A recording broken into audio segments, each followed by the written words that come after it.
Welcome to the Explainer. Let me ask you something. What if I told you that true freedom has absolutely nothing to do with where you are or what you have? Today, we're going to dig into a pretty radical idea that says the key to being free is actually already inside you. And you know what? It's a lot simpler than you might think. Yeah, most of us, when we picture freedom, we imagine something just like this. A quiet beach, no responsibilities, nobody to answer to. It's a beautiful image for sure, but the source material we're looking at today asks a really powerful question. What if this whole picture is a distraction? What if the real prison isn't something we can run away from because it's something we carry with us? Well, the argument here is that many of us are trapped, but not by our jobs or our families. No, we're trapped by something inside, our ego.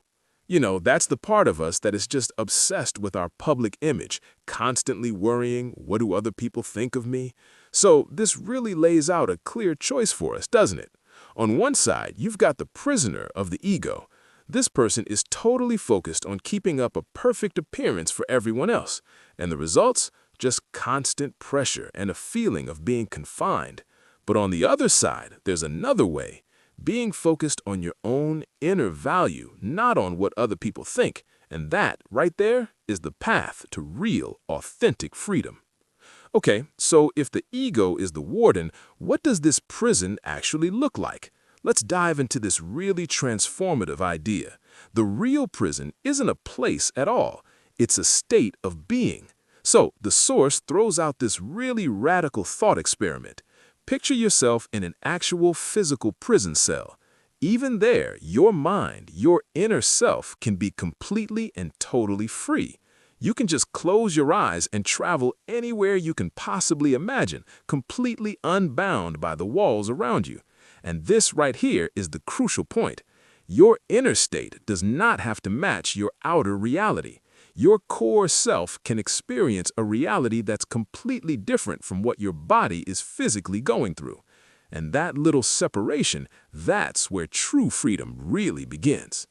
Okay, that sounds great in theory, right? But how do you actually do it? How do we practice this? Well, the source gives us a super simple 5-minute exercise that you can do absolutely anywhere at any time. The author shares this wonderfully simple story. He loves eating a whole tomato, just like an apple. Now, social convention, you know, the ego's whole domain, says it should be sliced up nicely in a salad, but he eats it this way simply because he enjoys it. That tiny choice, just ignoring what other people might think to honor a simple personal pleasure, that is a powerful act of freedom. And this little story leads to a simple 4-step practice. So, step 1, choose a simple blessing, something like a piece of fruit. Step 2, really contemplate it. Focus completely on its taste, its texture. Step 3, feel the abundance that's inside of it. The author points to the dozens of seeds in his tomato as this amazing symbol of generosity. And finally, step 4, enjoy it. Just give yourself the freedom to savor it with gratitude.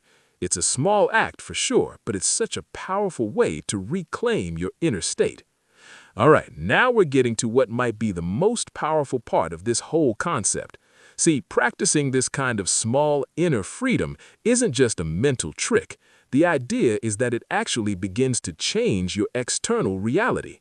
This quote right here gets to the very hearts of the idea. Reality is the manifestation of what is in the soul. In other words, your external world is a direct reflection of your internal state. What you truly believe and feel on the inside, well, that's what you're going to experience on the outside. And look, here are some really powerful, down-to-earth examples of this principle in action. If your inner conviction, your deep belief is, I am trapped by my debt, well, your outer reality is that you stay in debt. If you believe my spouse restricts me, you're going to live a restricted life. But if you can cultivate that inner conviction that I am free, the argument is that nothing in the external world can truly hold you down. But you know, there's a trap here, a little catch. When someone tells you to be free, what's the first thing you do? A lot of us, we start listing all the reasons we aren't free. My bills, my boss, my obligations.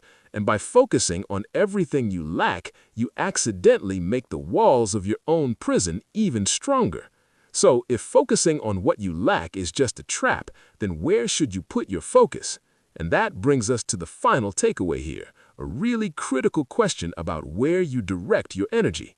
The idea here is that our inner energy, our soul's energy, if you will, it really can only flow in two directions. We can spend it focusing outward, criticizing others, judging, getting lost in their lives. That path just keeps us trapped. Or we can direct that same energy inward, focusing on our own development and cultivating our own freedom. And that leads us to the final and maybe most important question for you to think about. In your daily life, in your thoughts, in your conversations, where does your energy actually go? Are you building your own freedom, or are you just watching someone else's life? So the ultimate takeaway is this really powerful call to action. Stop waiting for your circumstances to change. The real work is internal. Find freedom in the small moments, cultivate it deep inside your core self, and then watch as your external world begins to transform to match it.